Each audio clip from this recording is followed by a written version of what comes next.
eternal, yet ever new. His advent and His proximity, His mystical leelas and His songs, every mischief and miracle, a message memorable.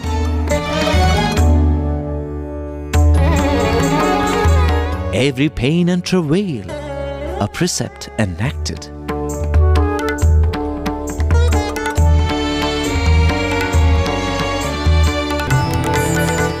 As the bud blossomed to reveal 1,000 petals,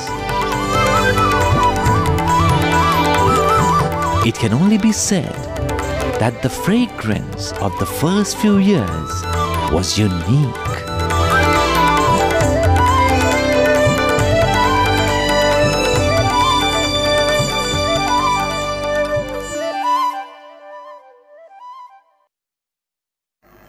And so Swami decides that let me start now itself, and he decides to start walking towards Pushpagiri fair. Swami's thinking is, by road it takes 30 kilometers. But you know, if you walk through the fields, it's only 11 kilometers. But 11 kilometers for an 11-year-old boy is not a joke. And he walks in the night and walks through the night. He has nothing with him, nothing. Only his body which he is carrying and a torn rag on it. And as he is walking, he is thirsty. And Swami would later reveal in his discourses, he felt thirsty, but at night who is there? And you know, that place is really God-forsaken. It is not because God was walking there, but there was nothing, there were no homes in sight. Where will he ask for water? Nearby was one trough, which would be filled in the summer because passing cows, buffaloes can drink. Just as we would sit with our friend and eat food and drink water, Swami drank water with the buffalo. Is it any surprise that he would call his dear ones as Dunapota in his later years? And see, this is actually the Google Earth map today. That small red dot over here, that is the Chennakeshava Swami temple. And this is Kamalapuram. And so you can see Swami can just cut across without following the highway. Today there is a state highway, that day there was nothing. An adult human being goes at about 4 kilometers per hour, which means a child walks at about 2 kilometers per hour. So without stopping, if Swami had walked, to cover 11 kilometers, Swami would have taken almost 6 hours. 6 hours of non-stop walking with a break for water, which he shared with the buffaloes. That is the kind of hardship that Swami bore with a smile on his face. You know, oftentimes we've heard Swami making this statement. He would say, "Test is my taste." When we start something new, when we want to start a new venture, we pray to the Lord. You know, we pray to Swami and say, "Swami, please remove the obstacles. Make sure that nothing impedes my progress." But here was the avatar, the Lord himself, nothing. He just wants to go to a cattle fair. He wants to go to a next town and take part as a Boy Scout. And imagine the number of obstacles which are coming in its way. And he did not do this without a reason. That is why it is very important and very necessary to read Swami's life. Because whatever Swami asked us to do in the later years, when Swami spoke about Kshama, when he spoke about forbearance, when he spoke about patience and perseverance, Swami did not tell us something which, it was not an advice which was given from a pedestal. Swami said, "Look at my life." That is why I say my life is my message. Because all through I persevered, I had patience, and I did not let obstacles deter my path. And as Swami walked away from the house towards Pushpagiri, at one particular point, Swami found 2 interesting things. He found a 1 anna coin. We explained how insignificant 1 anna is, and 1 packet of beedis. And Swami would explain that the moment he saw those beedis are something like country-made cigarettes. Swami says, I tore it into pieces, made small pieces and threw it away so that nobody could ever use it again. You know, Swami showed the disgust that he had for that habit even at that young age. Then with this 1 anna coin, what can you do with a 1 anna coin? So Swami took this 1 anna and went towards this Pushpagiri fair. And as we explained, it's a fair where cattle is being sold, but there are all other kind of shops and small things which are kept. And there is a man who is sitting there, and it's a very different kind of a game where you can pledge your money and you can try your luck. It's a game of gambling. It's called Buddha Buddha Kate. That was the name of that game in those days. So Swami went there and saw that many people were pledging money and they were multiplying, or some of them losing their money. So Swami decided to gamble with that 1 anna coin which he had found. So that 1 anna was in no time multiplied into 12 annas. Swami played and he was not losing. And Swami said, after some time, I felt sorry for that fellow who was losing all his money. So Swami said, okay, we'll stop. And again, this is enough for me. So in his mind, Swami was calculating that this much is the money I need. Swami would say that with that one dammidi, you can get 3 dosas. So Swami said 3 dosas for breakfast, 3 dosas for dinner. So that is good enough. So that will take care of the next 3 days. Then I can come back in a bus. That will be taken care of. Then I can buy something for the people at home. So 10 annas is enough. And the man who is at the shop, he said, why are you stopping? Luck seems to be on your side. Why don't you play on? And not only does Swami say, no, I don't want to play on. At one point he says, why don't you take back this money? I don't feel right. I don't feel that it is right for me to deprive you of your profits. Take back this money. And that man is surprised. He's saying he has seen customers who fight that he's not being fair and they try to grab more. But here is a boy who has rightfully, in quotes, earned some money, and he's saying, I would like to give it back to you. But Swami would describe that he too was a good man, though he was having a game of gambling. He said, no, you have dharmically won it, you have to keep it, it is yours. So Swami said, all right, if you feel that way, and he takes the money and goes. And even as Swami was going, Swami heard that man telling the other people there, he is not an ordinary boy. No ordinary boy would do this. And years later, whenever Swami would narrate this incident, Swami would over and over again, Swami would either start with a prelude or conclude with a remark saying that this was the only mistake that this body ever did. Swami would always say that this is the only mistake this body ever did, making sure that please do not take this as an example to go and gamble when you have a need for money, because this was a mistake. Even if the avatar himself did, the avatar said this was a mistake. That is humility, Does Swami need to apologize for those few dammidis, for those few coins, which he did in a situation where he was being forced to drink with the buffaloes? Yet Swami did not spare himself. He said, it was a mistake, I should not have done it. That is humility, and that sort of humility is only possible when a person doesn't have any body consciousness, doesn't feel this is me, that is others. Everything is me. Swami reached the fair, and for one day he managed, as he had planned, 3 dosas in the morning, 3 dosas in the evening. Now at night when he has to sleep, he doesn't have money to afford the lodging there. So he decides to sleep under a tree. What does he do with those few coins that he has got? He buries them 2 inches into the ground, makes a small mound of mud, lies down using that mound of mud as his pillow, the earth, his bed, the sky, his sheet. He wakes up the next morning and he sees that his head is not on his pillow anymore. In the place of his pillow, in the place of a mound of mud, is a pit. Somebody has gently pushed him aside, dug and taken away all the coins. Swami seems to show that when the avatar takes human form also, the human form obeys all laws. There's one interesting detour over here. A teacher had once told me that, there's something called the divine slate, a slate in which all your karmas are maintained. The more karmas you commit, the more you have to face the consequences, and therefore, if you have committed a lot of wrongs, it may not happen that you commit a wrong and you will immediately be punished, because you have already got a long list of other punishments to pay for. But if your slate is clean, the minute you do a mistake, immediately you are punished for it, because God doesn't want you to accumulate any karma. It almost appears like that in Swami's life, where the minute it is done and the money is gone. And Swami shows that he subjects his own body also to the rules of dharma.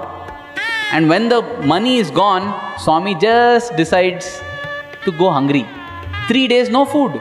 No food at all for 3 days, and yet he is enthusiastically and energetically helping people, doing seva at the fair, as this painting depicts.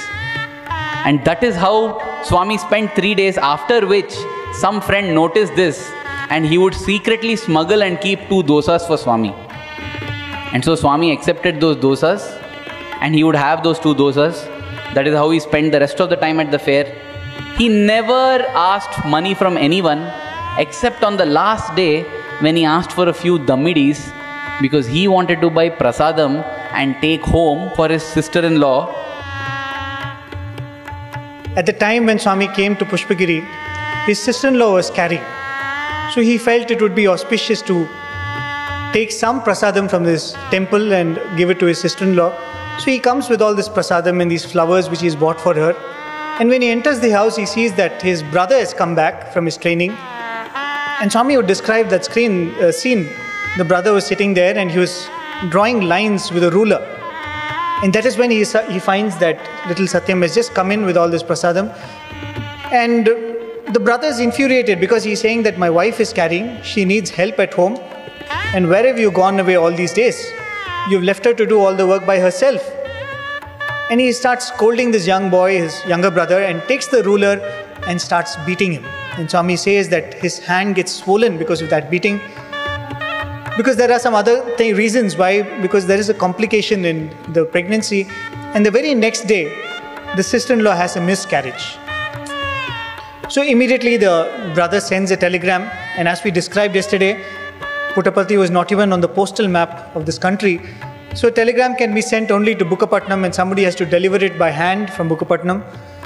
But on that particular day when this telegram reached Bukkapatnam, the father of Swami, Venkamaraju Garu, he was there in Bukkapatnam to do his purchases. So the moment he read this telegram that his son's wife had a miscarriage, he immediately boards a bus and comes to Kamalapuram.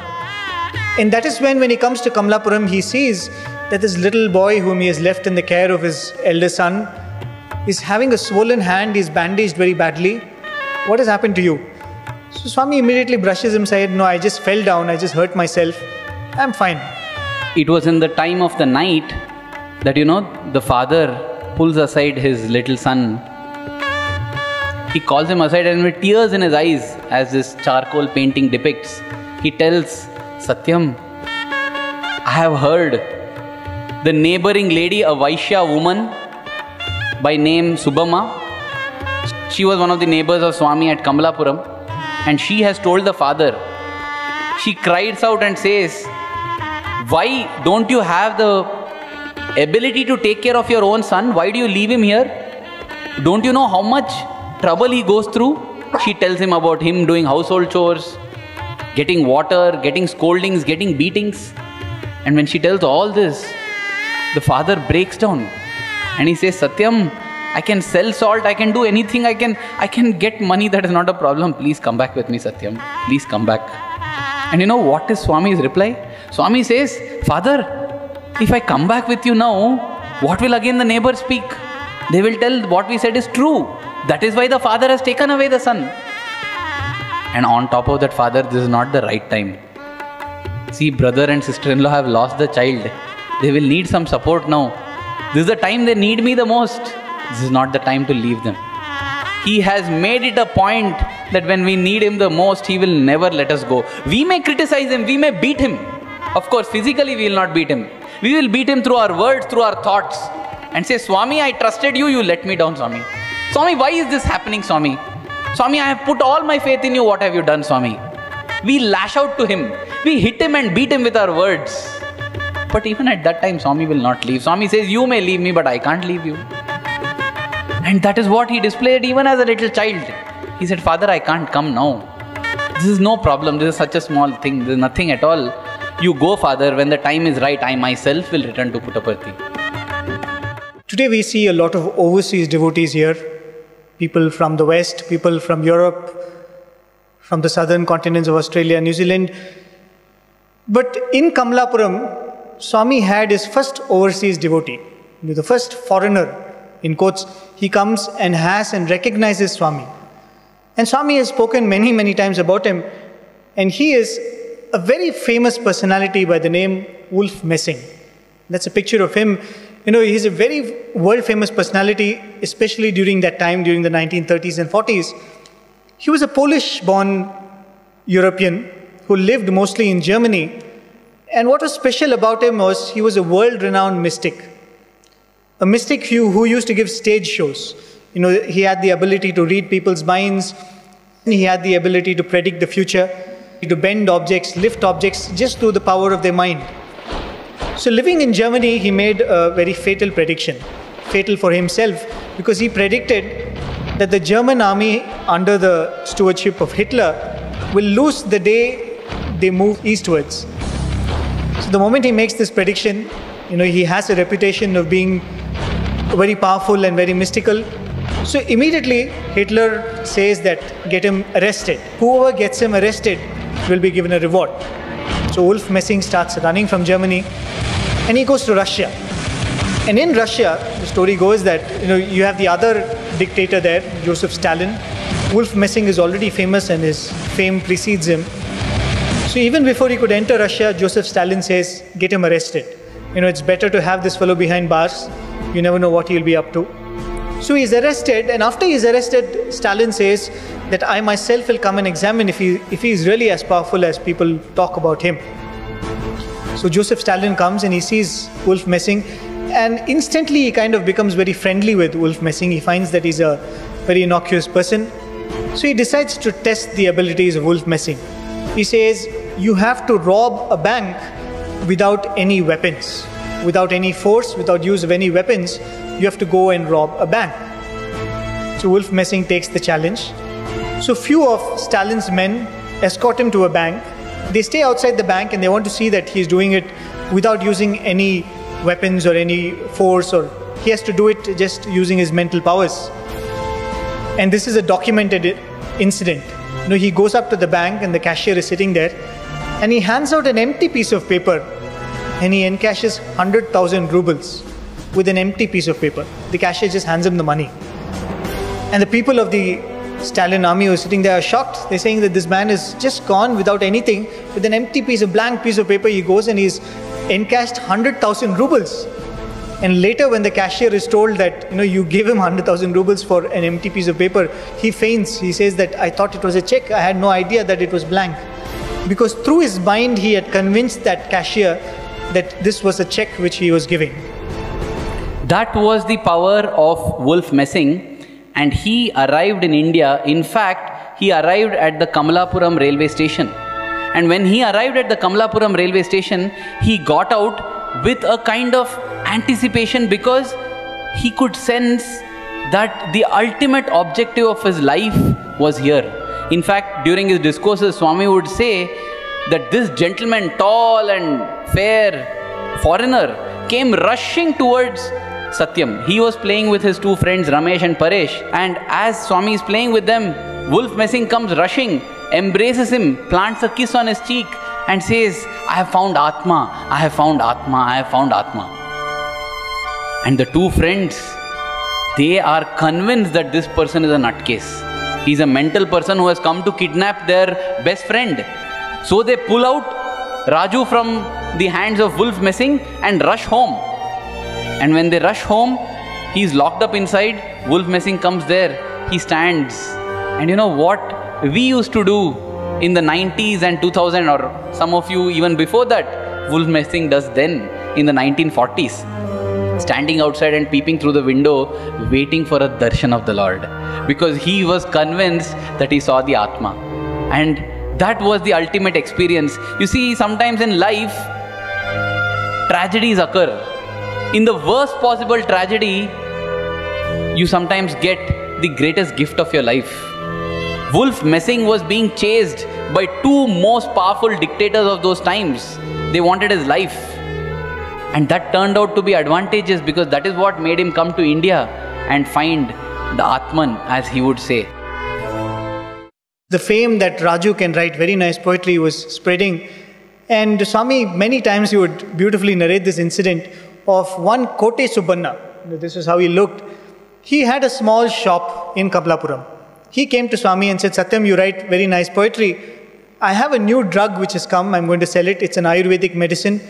That medicine was prepared by Pandit Gopal Charlu. Right. He was the Ayurvedic expert who prepared that medicine. And so he said, I will give you the details about the medicine. Will you be able to write a small jingle? I will get small children. I'll ask them to go around the streets and sing it. Kotte Subbanna ani chaala pedda vyaparastudu. There lived a big businessman by name Kotte Subbanna. అప్పుడు కొట్టే సుబ్బన్నకు ఒక కొత్త మందు వచ్చింది. And Kotte Subbanna brought a new medicine that day. అప్పుడు దాని యొక్క గుణములంతా చెప్పి రాజు దీన్ని కొంచెం నువ్వు ప్రచారం చేయవలసింది, లేకపోతే నాకు చాలా నష్టం వస్తుంది అనేది. Kotte Subbanna clearly explained the purpose of this medicine and wanted Bhagavan to compose, to write in favor నేను of అప్పుడు it. ఒక 5-6 మంది పిల్లల్ని తీసుకునేటువంటి వాడిని. And 5 to 6 children were always around Swami. The tiny tots. వాళ్ళకి రాత్రి పగలు కూడా దీన్ని నేర్పించేవాడిని. And Bhagavan used to train them day and night. పాట రాశాను. And Swami composed a song. రాసి ఆ పాటను వీధి చదవమని నేను చెప్పేటువంటి వాడిని. And he used to tell the children to sing this song in every street. దొరికే బాల భాస్కర బాలకులారా రండి బాలకులారా. We could have Bala Bhaskara the medicine. Oh boys, come on, come close. కడుపుబ్బురము కాళ్ళవాపులు చేతి మోదులను చెడుగుణముండి అజాగరూక పోషణ నుండి అకృత్పిల్హ వ్యాధుల నుండి అజీర్ణ వీరేచనమునకుండి బాలకులారా రండి బాలకులారా. Oh boys, understand that medicine is useful for all joint pains, for constipation, the stomach pain, and for also for dysentery. Know the uses of all this medicine. ఈ పాట పాడేటప్పటికి అర్ధ దినం లోపల వచ్చిన స్టాక్ అంతా అయిపోయింది. As this song was sung along the streets, the entire stock was exhausted. ఈ విధంగా అతనికి సంతోషం ఇచ్చేటప్పటికి అతనికి చాలా ఆనందం వచ్చింది. And he was extremely happy. నాకు ఒక నిక్కరు ఒక చొక్కా కుట్టించాడు. And he got a knicker and shirt ready for Swami. Subbanna, నేను బటన్ నిమిత్తమై నేను రాయలేదు, ఈ బటన్ నాకు అక్కర్లేదు, ఒకరిదేని నేను ఎప్పుడు ముట్టను, ఇది మీరే తీసుకోండి అన్నాను. I have not composed this song for these new clothes. No, I'll never touch any such gifts. Better you keep it yourself, said Swami. కనుక ఇవన్నీ నాకు ఇచ్చేటట్టుగా ఉంటే నేను నీ అంగడి దగ్గరికి కూడా రాను అని ఎంతో కఠినంగా చెప్పారు. If you insist that I should accept, I will never visit your shop. Swami was very strong in this point. అప్పటి నుంచి కొట్టే సుబ్బన్న నన్ను ఏం చూసినా అడిగేటువంటి వాడు కాదు. Since then, Kotte Subbanna never made such నా పైన మీ ప్రేమ ఒక్కటి ఉంటే చాలు అనేటువంటి వాడు పాపం. And he said, Swami, it's enough if you love me. And after that, Swami started writing poetry for a lot of small plays. And that was when people started realizing that this boy had wisdom way beyond his years. People were amazed because not only was he poetic, where is this boy getting all his information from? In his lullaby that again Swami has sung many times in discourses, Swami would speak about Stalin's Red Armies, how Hitler is getting defeated on the battlefront in Russia. Those days there was not even daily newspapers. You would get 3-day-old news, 4-day-old news. In such time, how was this boy getting instantaneous news that none of us are aware about? He would compose poems against smoking, against modern fashion trends. That time Swami would say that the trend was for men to grow moustaches.